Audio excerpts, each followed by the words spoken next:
In a moment, we will focus in on Colorado, where it is one of the most significant, impactful races in this country that we're about to see in November of 2020, with U.S. incumbent Senator Cory Gardner, Republican, being perhaps the most vulnerable Republican in the country.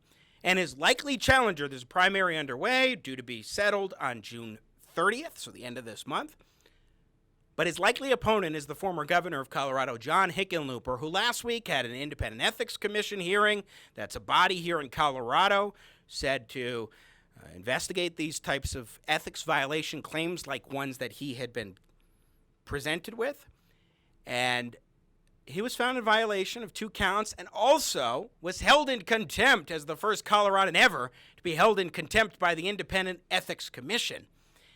And I'm going to share a couple of interviews with folks on, particularly one on the inside track on this, the attorney who prosecuted John Hickenlooper. But first, justice friends, superheroes have to look their best. Do you remember a superhero who wasn't well-groomed? I do. It was Chubby Thor. Odin's son was not representing, and nobody was scruffy man enough to point it out. Don't do that to your superhero dad. With great grooming comes great responsibility. After Dad leaves his fortress of solitude, the bathroom, he wants to come out of his dad cave having transformed from Shaggy Man to Scruffy Man. Scruffyman.com is your source for dad's grooming power. Groomers assemble! The beard grooming kit for men. It's got everything you need for daily grooming. The state-of-the-art MK2 razor is made from the same aluminum as the UH-60 Black Hawk helicopter. You'll think Stark himself designed it for your Iron Man. Make sure superhero dad is Scruffy Man. He'll look his best faster than a speeding razor, able to cut through jungles of hair in a single swipe. So log on to scruffyman.com today. In time for Father's Day next Saturday, 2 Saturdays from now. It's coming up on the 21st. You'll get free shipping for all orders over $49, and your gift will arrive quick as a flash. Use the promo code Jimmy and Shazam. You'll get an additional 20% off their Father's Day discounts. That's scruffyman.com, and use the promo code Jimmy at checkout. Appreciate our friends at Scruffy Man. All right. I want to get to this interview here. So I say a bit in the lead-in about what was going on last week, lead-in that I did before interviewing Suzanne Staiert. This was from Saturday that our first guest was interviewed. And when we talk about Independent Ethics Commission and when we talk about Colorado, we talk about the Constitution, we're talking about the state of Colorado, to be clear. There's no federal Independent Ethics Commission. There's no federal constitutional limit on gifts that a politician can get. But here in Colorado, there is a limitation on gifts under the Constitution in Amendment 41, and there also is an Independent Ethics Commission. Without further ado, my interview from Saturday with Suzanne Staiert. So here in Colorado, where I'm broadcasting from, of course, there's just so much political intrigue surrounding the U.S. Senate race with John Hickenlooper challenging incumbent Senator Cory Gardner. Well, before John Hickenlooper ran for Senate, while he was still governor, in fact, in 2018, before the 2018 elections, an ethics complaint was filed with the Independent Ethics Commission, charging that Governor Hickenlooper had violated constitutional limitations on gifts from people outside of her family and close friends. Amendment 41. Governor Hickenlooper tried to get rid of this case before the Independent Ethics Commission, but they wouldn't have it. They consistently decided to move forward after he left office and beyond until this past week, when on Thursday he was set to be before the Independent Ethics Commission, at least his case was. The former governor was refusing to show up. Now, he finally did on Friday in a second day of hearings before the Independent Ethics Commission, but it was like he was being dragged kicking and screaming to actually get to the point of testifying. The Attorney General's office for Colorado was even trying to serve him a subpoena after a court ordered that he had to testify. And the former governor, John Hickenlooper, was even held in contempt by the Ethics Commission.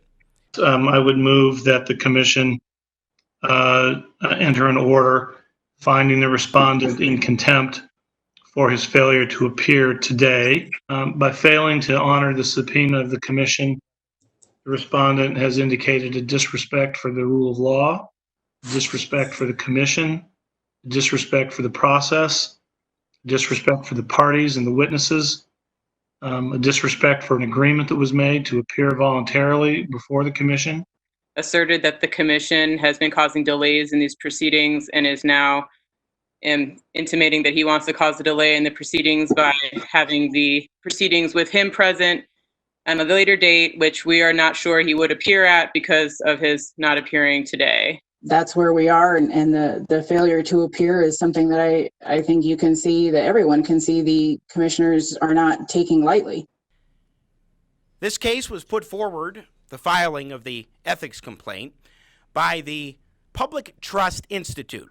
And I am very pleased today to be joined by the lawyer for the Public Trust Institute, who essentially prosecuted this case before the Independent Ethics Commission, on which Governor Hickenlooper was found in violation of 2 of the 6 counts. Suzanne Staiert, also former Deputy Secretary of State for Colorado, joins us now here on the show.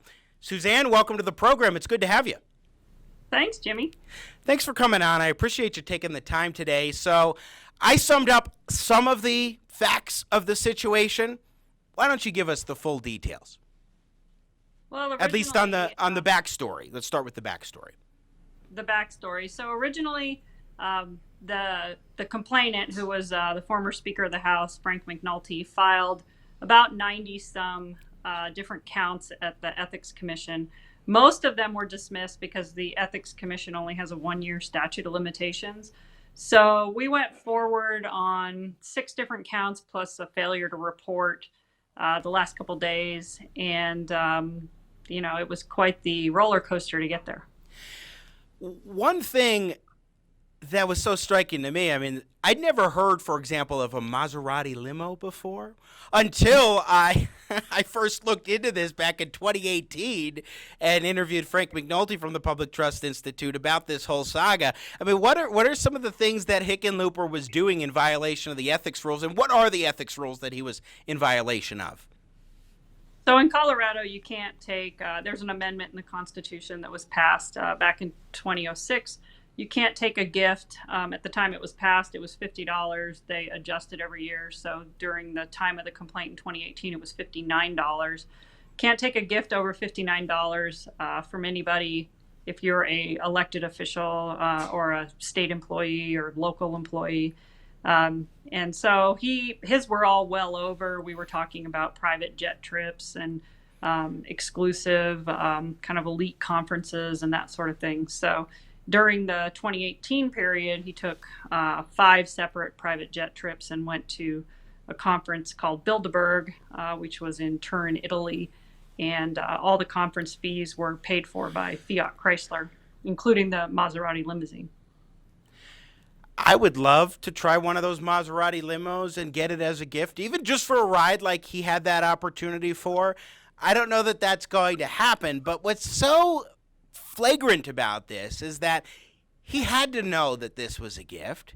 He had to know that this was not something authorized under Amendment 41 in Colorado's Constitution. But Governor John Hickenlooper, then governor at the time, seems to have felt that he was above the law. Is that a sense that you got? Because I saw that play out the past couple days with the Independent Ethics Commission, too.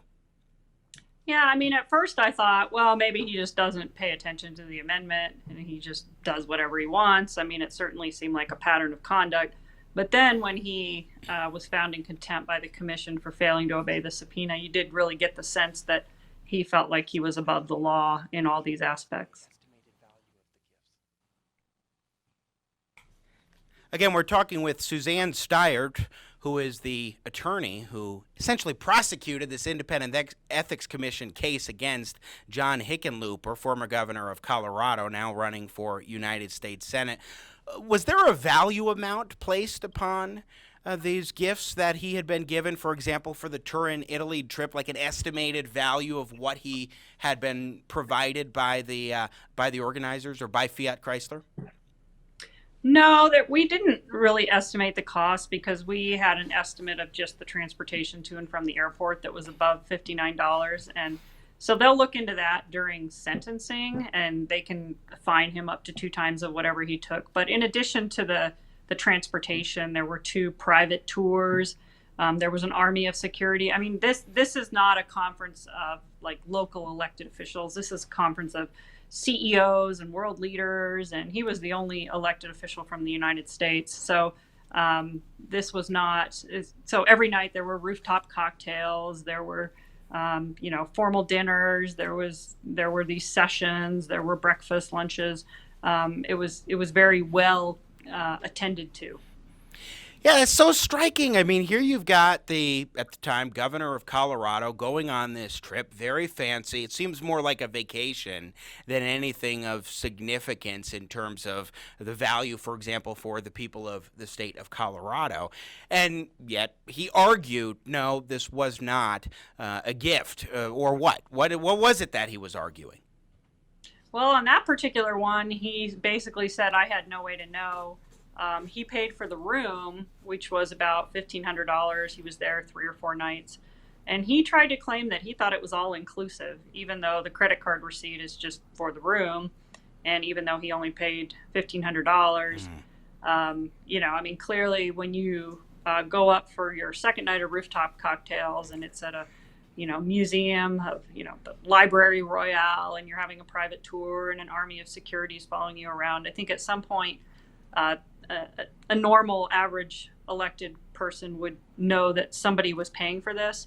The website also said hosted by Fiat Chrysler. There were gift bags hosted by Fiat Chrysler. I asked him about, were there remarks made that would have made it clear? I mean, the CEO of Fiat Chrysler was there. He tried to claim he just didn't know. It wasn't his job to ask. There's no way he could find that out. And on that point of the Turin trip, that was one of the 2 violations that he was that the Independent Ethics Commission said he'd actually done. I'm saying violations because it's not a criminal proceeding; it's an ethics proceeding, so it's not a guilty or not guilty type of situation. So, what was the other one? The other one was a trip he took out to to a USS Colorado submarine commissioning ceremony. And that one actually was pretty clearly a state function. We had other state senators and representatives who attended that. But the difference was everyone else who attended either had, the state buying their room, or they paid their own way. In the case of some witnesses that a witness we called, he flew on a private jet owned by Colorado's biggest home builder, the company. And in addition to the private jet trip, he had, VIP dinners and lunches and VIP seating and a lot of stuff that wasn't available to the rest of the contingency that went out there. So that was a gift from a corporation again. Now, it's just when you think about the low dollar amount, I mean, there are reasons why a lot of people will say, $59 is ridiculously low as a gift amount. Okay, I would say that, and now it's $65. I would say that, but whether or not that amount is appropriate is irrelevant when that's what the law is. And in each of these circumstances, particularly the 2 that you're describing, Suzanne Staiert, both of those situations, it's pretty darn obvious that the amount that he was being given was well beyond it. We may not know the exact amount, but well beyond $59. That's abundantly clear. And yet, former Governor John Hickenlooper felt that he was above the need to go and actually testify that this was some sort of a frivolous occasion in terms of the Independent Ethics Commission looking into these issues, let alone holding a hearing. And so he didn't want to testify, did he?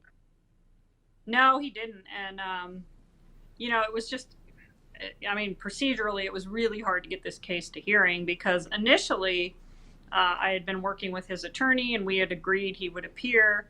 His attorney would be allowed to call him first, and then I would cross-examine him. And we had, I had asked the attorney, do we need a subpoena? And he said, no, you have my assurance he'll be there. And then the week before the hearing, he announced he's not coming and I'm withdrawing my stipulation. And so we had to go back to the commission and ask for a subpoena. And then he said we served the subpoena on him on Monday before the hearing. And then he said, I'm not coming. He then hired a DC lawyer who I think was Hillary Clinton's lawyer in 2016 to fight the subpoena. In the meantime, he had another lawyer in Colorado being paid by the state to fight the ethics charge. And so then he tried to fight the subpoena in district court. Tuesday night, the district court, or Wednesday night, the district court said, no, you have to appear. Thursday morning, he didn't show up. I want to go to one of the things you just said, Suzanne, and that is a taxpayer-funded attorney. His primary attorney to address the ethics complaint was funded at $529, I think, an hour by taxpayers of Colorado going back to 2018 when this thing was filed, right? Yes, he had a special attorney general designated to represent him, and it was being paid by the governor's office out of the 9/11 recovery fund. I just find that stunning. Here you've got an ethics complaint that he doesn't even want to entertain, and then he's got taxpayer-funded attorney actually doing the representation. And then he's refusing to testify, and ultimately has a contempt citation against him. I'm just stunned that this all is the way that he felt it was appropriate to operate like this. That is to say, we've got a former governor of Colorado who seems to think that he is above the law and who seems to think that he is above any number of standards. Now, talk to me about the contempt citation. How did that happen, that he actually got held in contempt? So I ended my case, and then I said, well, I have another witness, but I don't, we were on a WebEx Zoom type platform, and so you couldn't see everyone in the room, but we had already been told he wasn't going to come. So at the end of my case, I said, I have another witness, but I'm not sure if that person's here. I'm not sure how to proceed. And they said, well, why don't you just try calling him? So we called John Hickenlooper, and then there was, awkward pause. And then his attorney announced he was not present. And at that time, they entertained essentially a motion to find him in contempt. And then they found him in contempt. That night, the district court issued another subpoena to the attorney general to bring him in. And then, I don't know, maybe around 9 o'clock, he announced to the media that he would show up the next day. He didn't tell us until the next morning at around, 8:30. Well, this is the same guy, recall, who said in an interview with somebody in the media, this is the kind of thing you should be protecting me from. You, the media, should protect me from, and you actually asked him about that. I did. He had an interview with Channel 9 with Marshall Zellinger back in, I don't remember, maybe in the fall, where he said, we did everything they told us to, and you guys should be protecting us. So I asked him, who is we, who is they, who's you guys?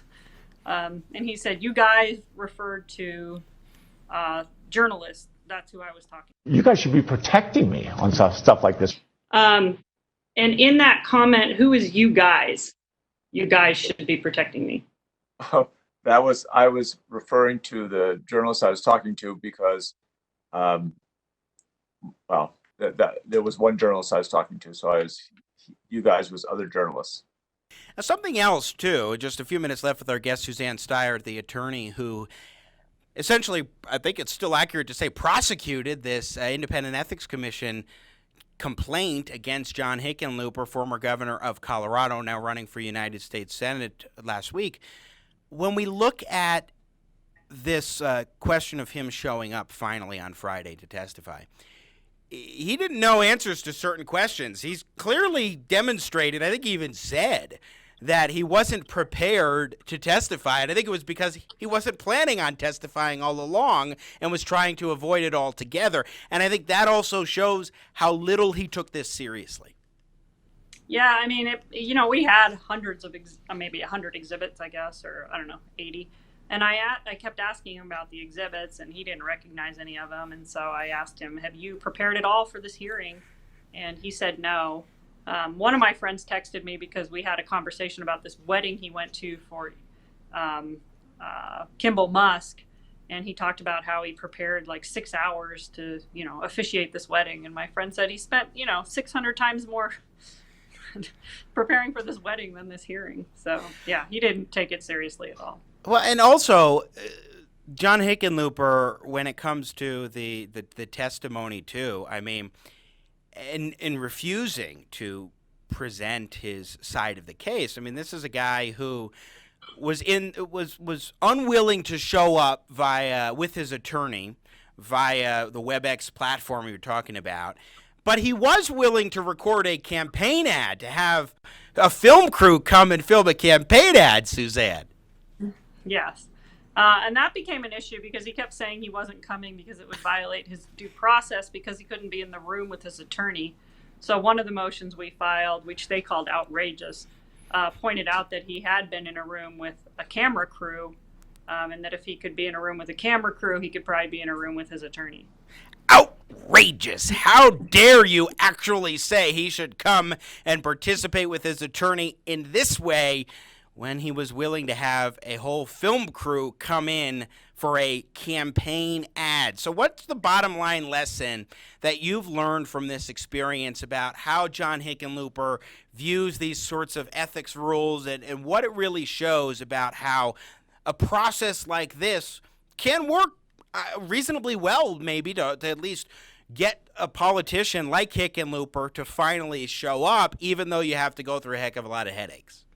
Yeah, I mean, he just lived a very elite lifestyle, and I don't think he really thought he should have to, come down to maybe the level of regular Coloradans. And so I think we learned that, an ethics process can work when you have subpoena power and when you can bring somebody in and hold them accountable to the law that the Coloradans have passed. Yeah. I'm not surprised because I saw this kind of thing coming for weeks and really months in terms of how he's approached this, but I am stunned because you would think that somebody, at a minimum, somebody who wants to represent the people of Colorado in the United States Senate would take something like this seriously, not have a Denver Post headline talking about how he's been held in contempt. But I guess if you think you are above the law and above these kinds of ethics limitations, then you're not feeling the need to take it seriously. I don't know. A final word from you, Suzanne Staiert. I just appreciate the effort all those commissioners put in to get this to a hearing and to hear our case out and really thoughtfully consider it. It was a positive process, and I think we saw, some justice served. Yeah, I do have to say I'm very pleased with how the commissioners handled it, just from, even at a minimum, from a process standpoint. And also I think you did a great job, Suzanne Staiert, representing the Public Trust Institute in these proceedings. And also, as I mentioned, a former Deputy Secretary of State for Colorado. Thanks so much for joining us. I appreciate you taking the time today. Yep, thanks, Jimmy. And job well done. Congratulations. Thank you. Once again, Suzanne Staiert joining us. And just a quick word, I am stunned, as I said, stunned that you would have a guy like John Hickenlooper do this sort of thing. Go through this whole rigmarole, not taking it seriously, but at the same time not surprised. Bottom line, taxpayer-funded attorney for trips that he did in violation of ethics rules in the state and the Constitution. He went on these trips thinking, it's all good. I'm okay. Then he gets caught with his hand in the cookie jar. He doesn't want to testify. He's basically dragged kicking and screaming to finally testify before this commission on the second day when it was supposed to be a one-day affair. And just, if you look at the proceedings and everything, you have to wonder, what was this guy thinking? And I think there's only one conclusion. I am above this, and I shouldn't be having to deal with this. Instead, the media should be defending me on this. The arrogance of some politicians never ceases to amaze me. Ooh, wow. Indeed, it really does not. And keep in mind that John Hickenlooper is the first Coloradan in the history of the state and this independent ethics commission ever to be held in contempt. by the Independent Ethics Commission. You know, something else that kind of shows the mindset of John Hickenlooper is the way in which he went about running for president, dropping out, and becoming a United States Senate candidate, even after, during the presidential campaign, saying he's not cut out to be a senator. I just thought I'd use this opportunity. In October of 2018, the end of October 2018, I first interviewed Frank McNulty of the Public Trust Institute, the same organization Suzanne Staiert directs now, and is the attorney who, of course, prosecuted former Governor Hickenlooper last week. When he was governor, I got wind of this story. I covered it. I interviewed Frank McNulty, and afterwards I made a prediction about John Hickenlooper. Mind you, this is October of 2018. I thought I'd take a moment to share. Here's what I think is really going on. I said this at the beginning of the show. My contention is he's not actually going to stay in the race for president. He's running for president so that he can build a national fundraising base and then decide, no, you know, I'm actually going to challenge Cory Gardner for the Senate, because he's much more likely to win in the U.S. Senate than he is against 20 other Democrats in a primary for president. I think that's abundantly clear in my mind, that he doesn't have a shot as a presidential contender. Maybe he could want to be vice president. That could be a leverage to the next step. Okay, maybe he could do that.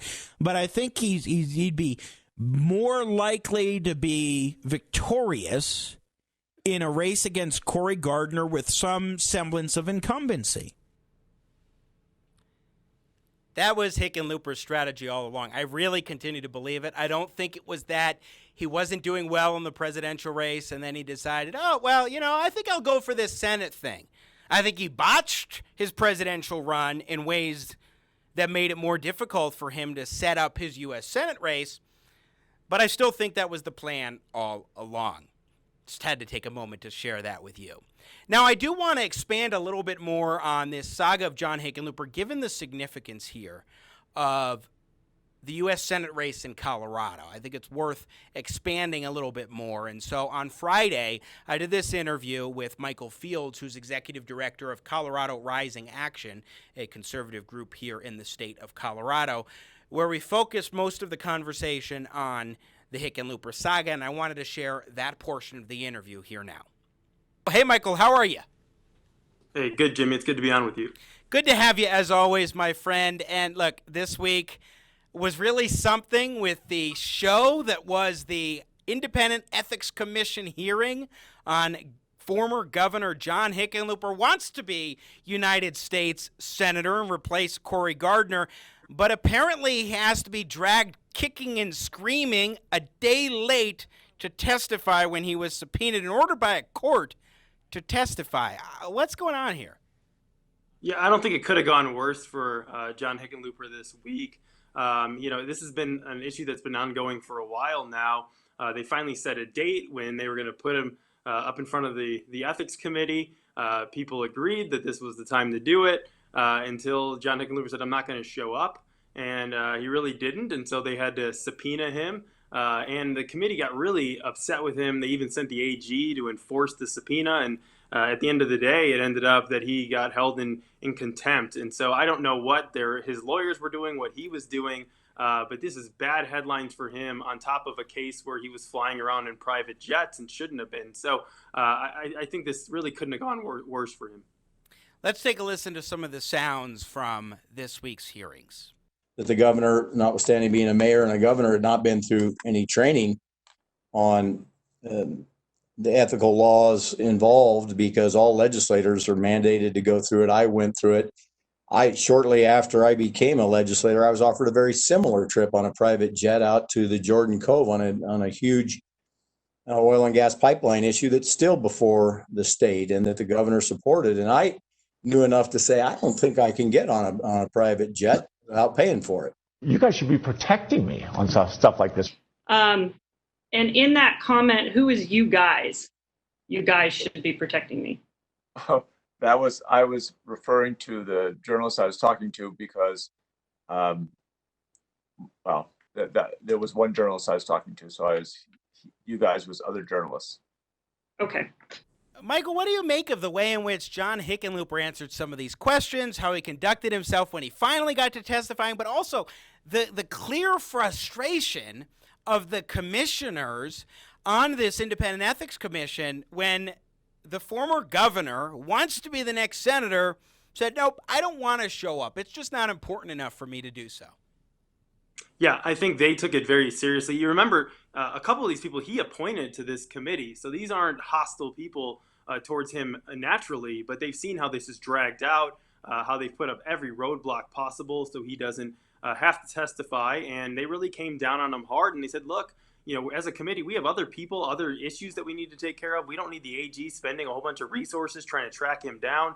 Why doesn't he just come in and do this? And so I think, it was a very strong reaction, much stronger than I even thought would be from these committee people. And I think it was warranted. He said, even when he came to testify eventually, he said, I didn't really prepare for this. And I think that is something that's insulting to the process and insulting to, should be insulting to citizens in Colorado.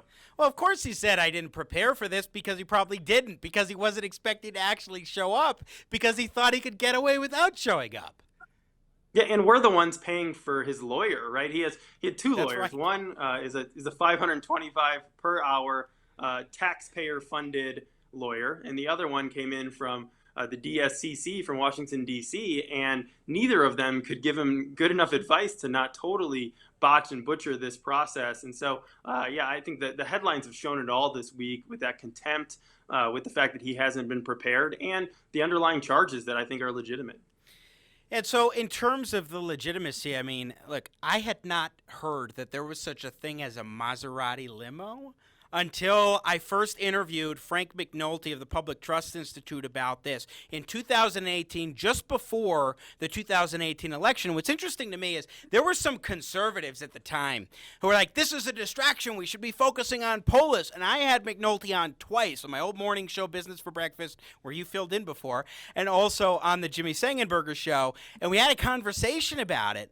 And I was just stunned. Maserati limos, flights paid for by corporations, and we're talking significantly more than the ethically permitted amount under, I concede that the constitutional limitation on gifts is too strict, but nevertheless, he went well above and beyond that. And even back in 2018, I thought we need to get this out before he leaves office and have this investigation, because you need to hold these people into account. Yeah, and everybody has to play by the same rules. If you don't like the rules and think the amount's too low, you can go and change it. But every other elected official in Colorado has to play by those rules and has been doing so. And if they want an opinion, they go to the ethics committee beforehand and say, is this possible? We've talked about other elected officials who would say, you know what, we want to go on this trip. Is it legal? Is it ethical? And they say, yes, go ahead. Hickenlooper blew through all that and said, you know what, I don't even care. I'm going to do this stuff anyway. But yeah, I mean, I think this is also something that this case that's brought right now has 6 different incidences, but those are the only ones in the statute of limitations. We have dozens and dozens of other ones that happened before that. So this was a pattern that he did, and he's hopefully going to be held accountable. Yeah, the one thing that I've noticed is that, and this is kind of like Joe Biden in some ways, Michael Fields, our guest, executive director of Colorado Rising Action, and that is when he's in the hot seat, when he's put on the spot, he's not very good. He's not so fluent. He's not the folksy person that he's known to be otherwise. He can't answer tough questions. Yeah, and I think this is something that he hasn't been challenged to the degree that other politicians have. And I think it's going to hurt him this year in general. But he's somebody who said he wasn't cut out to be a senator. He didn't want to do it. They asked him why he didn't debate more against Romanoff, and he said because he likes to get his sleep.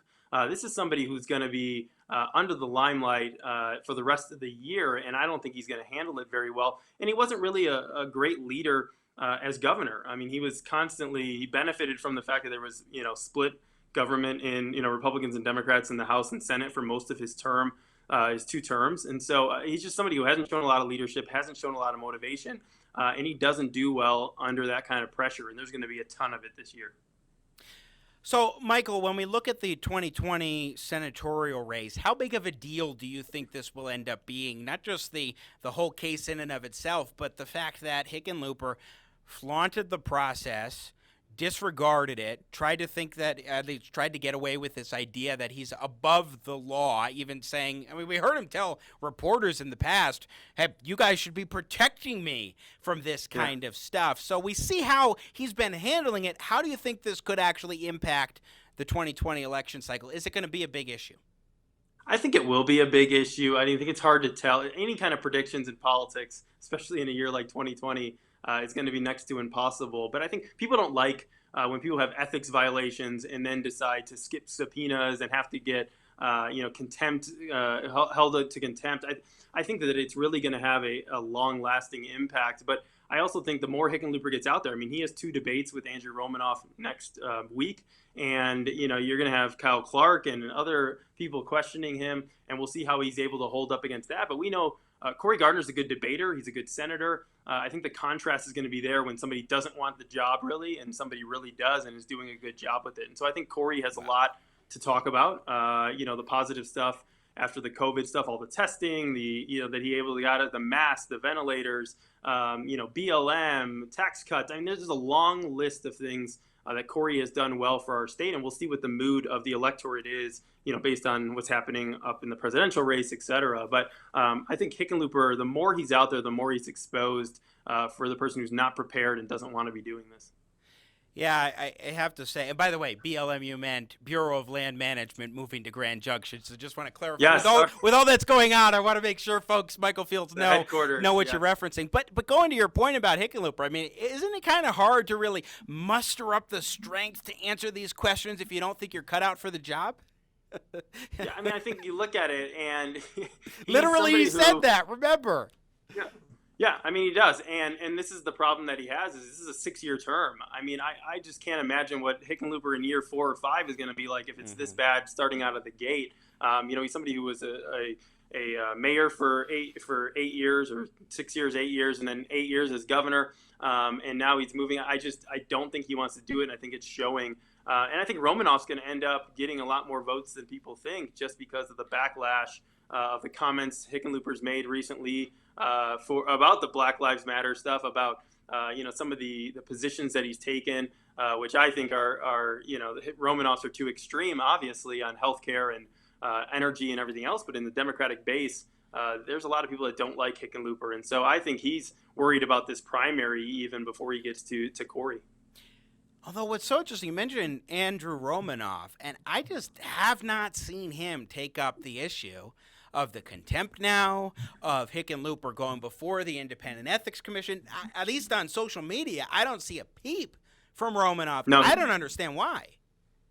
He hasn't done it. I think he thinks that it's not, it's a charge that is, being pushed and doesn't agree with Amendment 41. But I think this is a huge opportunity to just even rip on the process, though, and say, look, if this was him and he had this, he would have gone and done what the judge said and done what the ethics committee said and talked about why he wasn't guilty. I think there's a huge opportunity for Romanoff to jump on this. The problem is he hasn't raised money. He hasn't gotten a lot of attention. I think if he could have put together a better campaign, he'd have a real shot right now, given the timing of all of this when ballots are going out.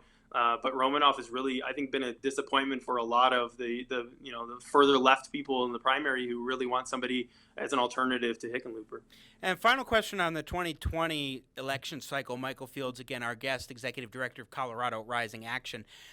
When we look at the race for Senate and Cory Gardner's reelection, what do you think he really needs to – look, I mean, when we're talking about an election, you need to boil things down to some key points. What are the key points that Cory Gardner needs to emphasize in your view?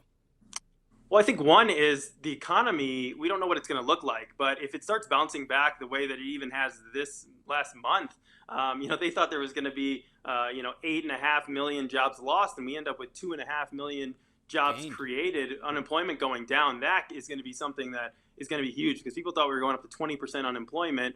I think the policies, how strong the economy was before COVID hit, is what would help bounce back now. And I think a lot of that has to do with the policies that Cory helped implement with the president. But I think the other thing is just all the things that he's done for Colorado. We talked about the headquarters of BLM. We talked about, Space Command coming here, the bipartisan ranking, the high bipartisan ranking that Cory's gotten, the bills that he's passed.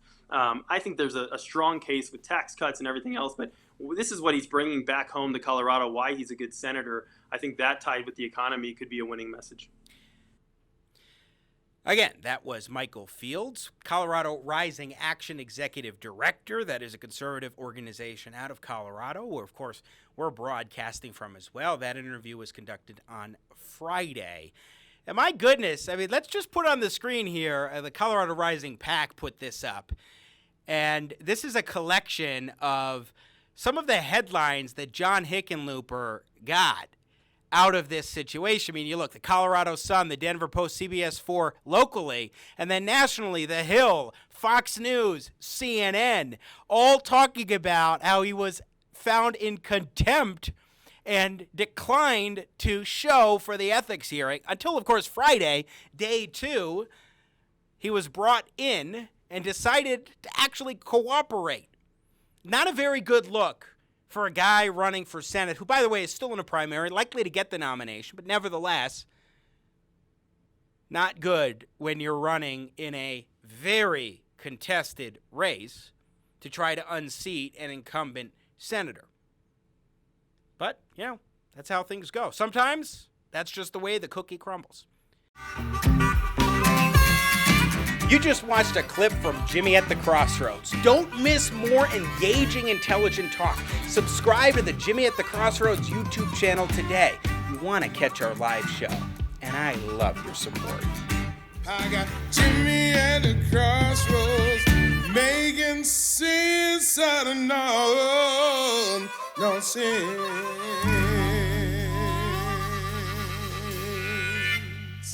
Yeah.